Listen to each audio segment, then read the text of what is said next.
Hello friends, नमस्ते, प्रणाम। मैं रंजना सिंह स्वागत करती हूँ अपने यूट्यूब चैनल संगम सार में। हमारी बुआ सास आई हुई हैं, वो आपके सामने एक राम जी का, प्रभु श्री रामचंद्र जी का भजन गाने जा रही हैं। आप लोग सुने और आनंद लें। अच्छा लगे तो लाइक शेयर कमेंट जरूर करें। धन्यवाद। बोलिए राघवेंद्र सरकार की जय हो। शुरू करिए। राजा राम जी की आरती उतारा है सखी। राजा राम जी की आरती उतारा है सखी। चारों भाइयन का आरती उतारू है सखी। चारों भैयन क आरती उतारू रे सखी। कैसन हूँ राम बबुआ, कैसे हूँ लक्ष्मण।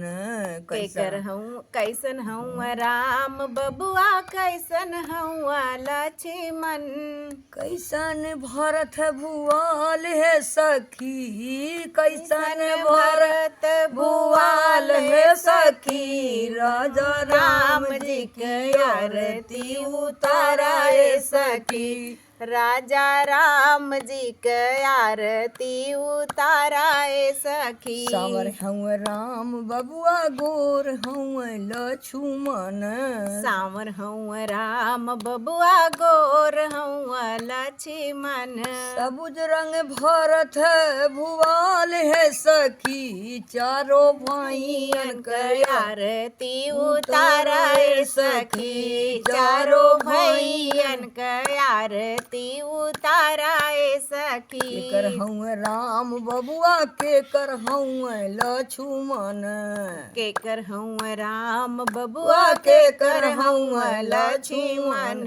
केकर भरत, केकर भरत भुआल सखी। राजा राम जी की आरती उतारा है सखी। राजा राम जी की आरती उतारा है सखी। कौशल्या के राम बबुआ, सुमित्रा के लक्ष्मण। कौशल्या के राम बबुआ, सुमित्रा के लक्ष्मण। अरे कैकेयी का भरत भुआल है सखी। कैकेयी का भरत भुआल है सखी। राजा राम जी की आरती उतारा है सखी। चारों भैया की आरती उतारा है सखी। का करी है राम बबुआ, का करी है लक्ष्मण। काऊ करी है राम बबुआ, काऊ करी है लक्ष्मण। अरे काऊ करी है भरत भुआल है सखी। काऊ करी है भरत भुआल है सखी। राजा राम जी की आरती उतारा है सखी। राजा राम जी की आरती उतारा है सखी। बने जई है राम बबुआ, बने जई है लक्ष्मण।